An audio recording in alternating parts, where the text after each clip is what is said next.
এনডিফাই অসুরক্ষিত ব্যবসা ঋণ। ফিনরু ড্যাশবোর্ড থেকে কিভাবে পণ্যের জন্য আবেদন করবেন। প্রদত্ত শংসাপত্রের মাধ্যমে লগ ইন করুন।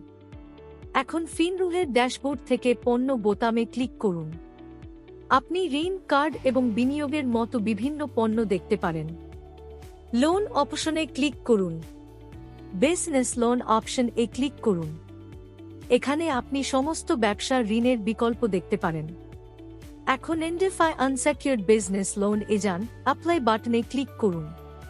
পুরো নাম, ইমেল আইডি, ফোন নম্বরের মতো গ্রাহকের বিবরণ লিখুন। পরবর্তীতে ক্লিক করুন। এখন কিছু অন্যান্য বিবরণ লিখুন, যেমন পরিমাণ, সময়কাল, সুবিধার ধরন, টার্নওভার, কোম্পানির নাম, ঋণের উদ্দেশ্য ইত্যাদি। সমস্ত বিবরণ পূরণ করার পরে সাবমিট বাটনে ক্লিক করুন। এখন বিস্তারিত সফলভাবে জমা দেওয়া হবে।